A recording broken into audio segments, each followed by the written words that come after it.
It's like he already had pre-written script, and someone put an earpiece in and said, "Read this. Don't acknowledge any concern Donald Trump brought up, whether it's true or false." He didn't even acknowledge it. The president and former president making their way off the CNN debate stage. Looks like Jill Biden, the first lady, has come out. Former President Trump walking off the stage.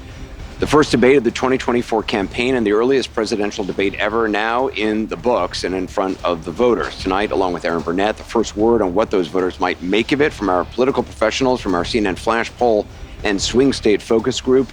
We'll be talking to surrogates, including Vice President Harris, getting fact checks from our Daniel Dale, and new reporting from inside both campaigns. With me here, CNN political commentator Scott Jennings, Kate Bedingfield, David Urban, Van Jones, Alyssa Farr Griffin, and Newsnight anchor Abby Phillip, and David Axelrod, and CNN chief national correspondent John King. John, let me start with you. Your thoughts.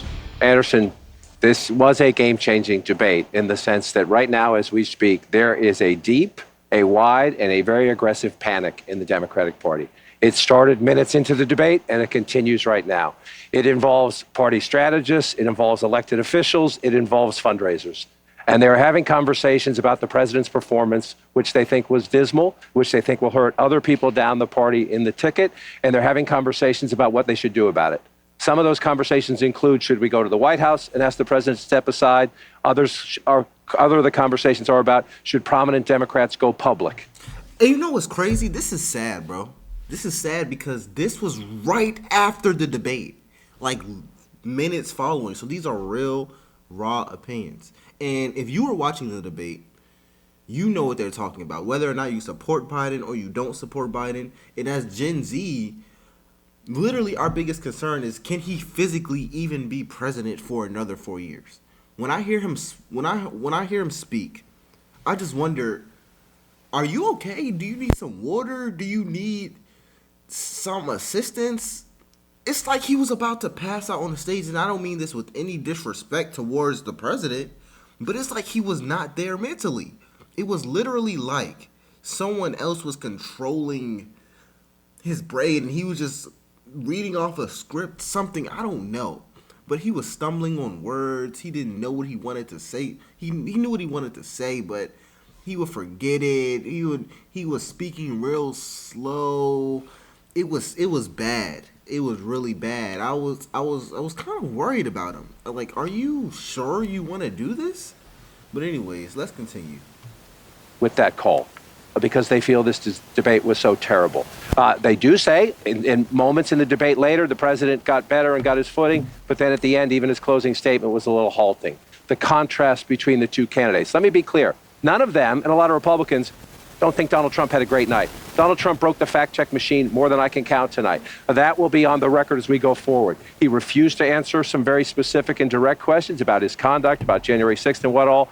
So that will be dealt with out there. And sometimes there's a parallel universe between the political elites and the American people. It'd be nice to see what the voters say. But I can tell you, it started minutes in. It started with the first couple of answers, and it has continued throughout the night from a, oh my God, oh my God, oh my God, to what do we do about this? And it involves very senior people in the Democratic Party, including elected officials, saying we have a problem. And just to co-sign what John is saying, I mean, the panic that I am hearing from Democrats is not like anything that I have heard in this campaign so far. And a lot of it has to do with, first of all, there was a deep frustration about Trump's lies. I mean, he lied a lot tonight. But the problem for... I think the biggest problem with Donald Trump tonight, is that a lot of the things he said didn't have numbers when he was saying it. That's what I realized. I would say this, though. When he was speaking, you can at least tell that these were his thoughts. And what do I mean by that? For example, when I'm speaking right now, based off of my emotion, based off of the way I'm delivering my words, you can tell that I don't have a script anywhere. But if I was reading like this and this source said that Donald Trump is, you would be able to know that something is a little off about this video. And that's what happened in the debate.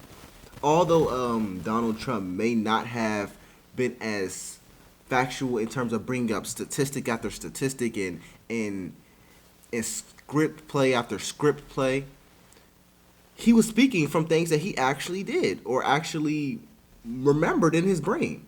Whereas Biden would say certain things, and I'm like, do you have an earpiece in your ear? And this is just what I noticed. This is not about who I support. This is just about what I've noticed. It's like, do you have an earpiece in your ear? Is someone reading a script? For example, sometimes he would just stop speaking and just gaze off in the sky. I'm like, what is going on? Like, are we watching a presidential debate, or did you think this was bingo hall or something? I don't know. Let's continue. For Biden was that Trump was able to take sometimes incredible falsehoods and turn them into some kind of argument, whereas Biden's answers were, in a lot of cases, not coherent, deeply problematic, that he was not able to take pretty straightforward answers and answer them to the American public, and then also at some points bringing things up that teed up Trump attacks. So that's true, because even if you speak about, okay, everything, if you say Donald Trump's phrases were false, if that's your claim, and this is a real question, this is not me, this is just a real question as a spectator watching the debate, why didn't Biden call out what he was saying? For example, they were talking about the black community, and it said the black community is struggling, 5 times the prison rate, something along those lines. And Donald Trump said the black community was basically the best when I was president. It was Biden's fault for the reason it's falling. Why doesn't Biden say, no, it's not my fault. I did this, and this, and this, and you didn't do nothing. Like, do you get what I'm saying?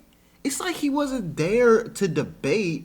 It's like he already had pre-written script, and someone put an earpiece in and said, read this. Don't acknowledge any concern Donald Trump brought up. Whether it's true or false, he didn't even acknowledge it. We have to have background sources say it's false. Why didn't my president tell me it was false? You feel me? That's a real question right there.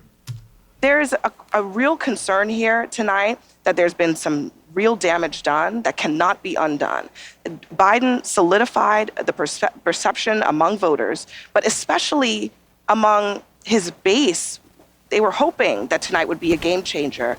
They are now seeing a president who is in the White House, who they do not necessarily believe can do this for another 4 years. David Axelrod. It's painful. I love Joe Biden. I work for Joe Biden. He didn't do well at all. He did not do well at all. And he looked, I'll give you the analysis, you kind of have the old man versus the con man. I can walk you through how I'm supposed to see it and say it, but I just want to speak from my heart. I love that guy.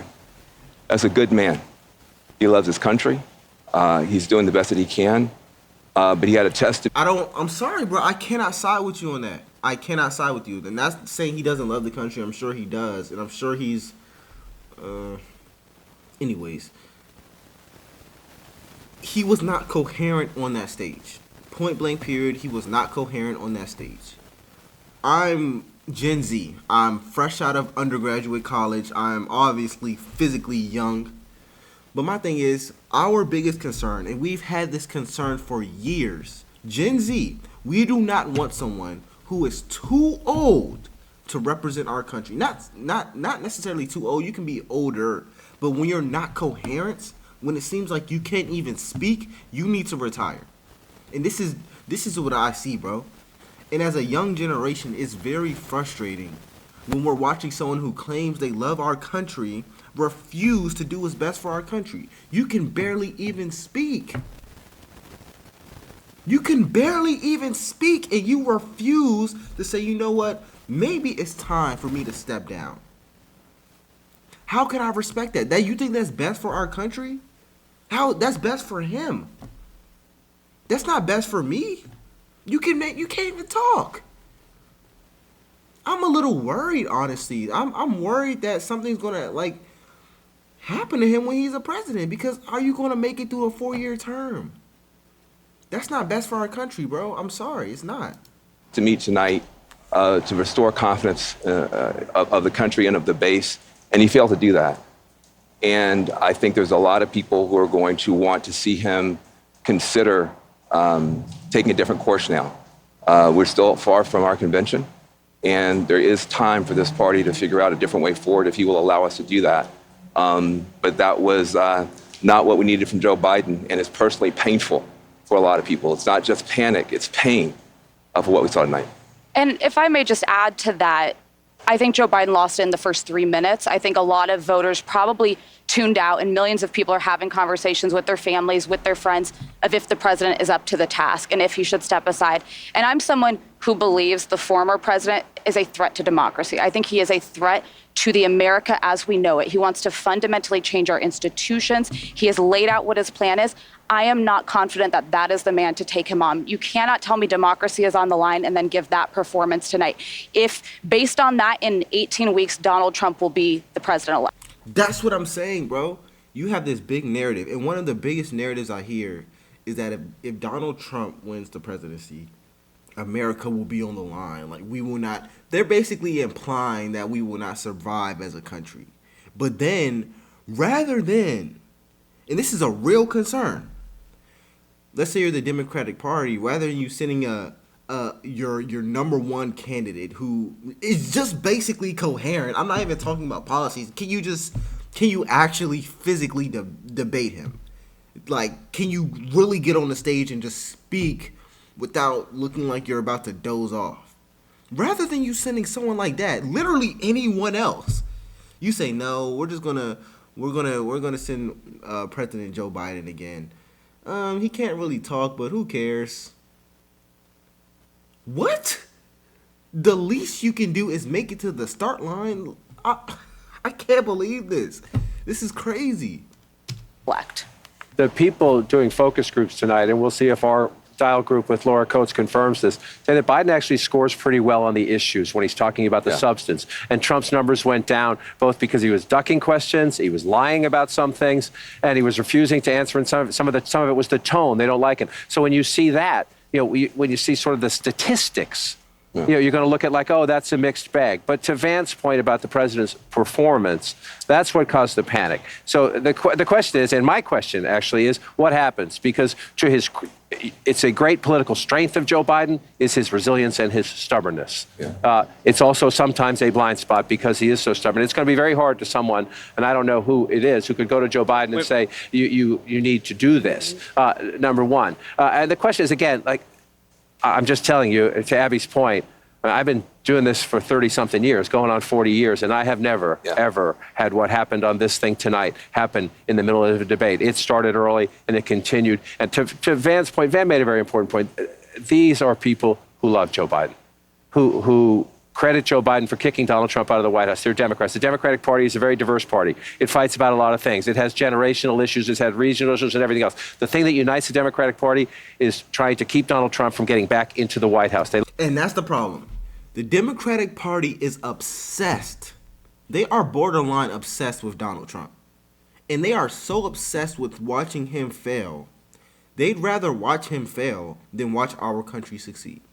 And I really believe that. They would rather watch him lose than watch our country succeed. Because what the Democratic Party could have done, they could have said, although Joe Biden is the most popular candidate, we know he is probably not coherent enough to last another 4 years in our White House. So we're going to send someone else.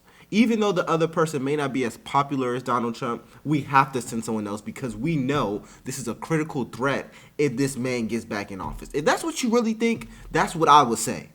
For example, if you're a father and you're just too old to fight a fight, you're going to send your son. Because if this is really a threat and you know that you just can't handle it physically, you're going to send someone else to do it. But rather than doing that, the hatred the Democratic Party has for Donald Trump is so strong. They hate him so much. Joe Biden hates him so much that he would rather watch our country fail. He would rather publicly fail in terms of coherence and how he debates than watch our country succeed. That's what happened. He hates Donald Trump more than he loves our country. That's what it looks like to me. It's pitiful, bro. It's pitiful. They love Joe Biden for kicking him out. They don't want him back. They came into this debate nervous that Biden was in a weak position. They leave this debate panicked. John, if you love the guy, how could you put him out there? That's hard. If you love him, if you love Joe Biden, if that was my father, You don't put a guy in that situation. It's a great point. These guys know this better. These guys know this better because they talk to them. There's this legacy in the Democratic Party. You don't challenge the incumbent because when it's happened in the past, they haven't beaten the incumbent, and then the incumbent has lost the general election. It was actually Donald Trump that helped make Joe Biden the nominee because there was a feeling that if there were a primary, that would weaken, that Biden would probably win, but it would weaken him in a general election. So Biden, it's like he really just ran because he hates Trump. He don't even care about the country. This is not even about me. This isn't about you. Who cares about us? Who cares about our economy? Who cares if our kids get child care? Who cares? This is not about us. And it's sad, bro. It's depressing. But anyways, let me know if you want me to cover more of this debate. It's LFR Jojo, and I'll see you on the next one.